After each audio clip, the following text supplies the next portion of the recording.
Hey guys, Brian here with Thumper Fab. Today I'm going to walk you through the process of installing your forward arms on your Xpedition.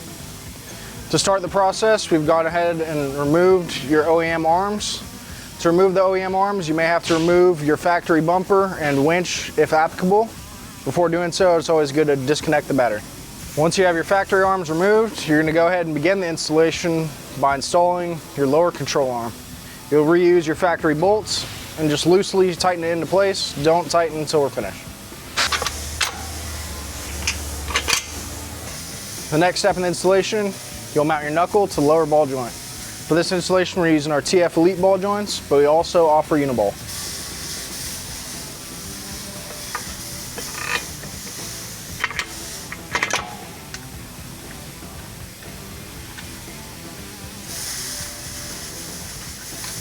You'll go ahead and mount your upper arm to the frame using your factory hardware.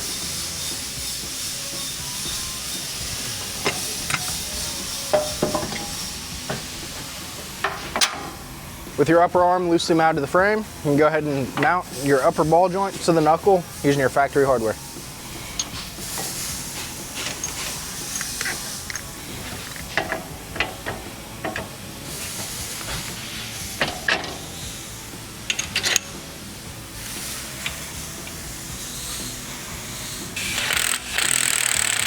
If you're running our Thumper Fab Elite ball joints on your Xpedition forward arms, you need to grind the knuckle a little bit to clearance it for the boot. You can use a pencil grinder and a carbide bit to remove enough material to give the boot clearance.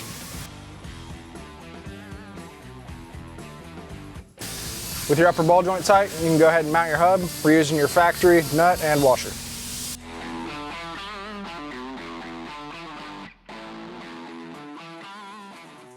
With your axle nut tight, you're going to go ahead and install a cotter pin to keep it from spinning back. Next, you'll remount your tie rod to the knuckle.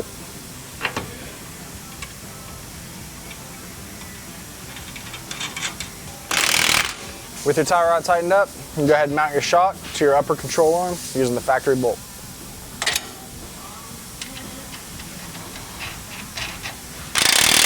Next, you can go ahead and reinstall your rotor and your brake caliper. Tighten it up using a 15mm socket. If you're running our TF Elite ball joints on your Xpedition forward arms, you'll have to clearance the rock guard if you'd like to keep it installed to allow for access to the grease port and create clearance between the upper ball joint and the rock guard. Next, you're going to reinstall your sway bar end link using the factory hardware.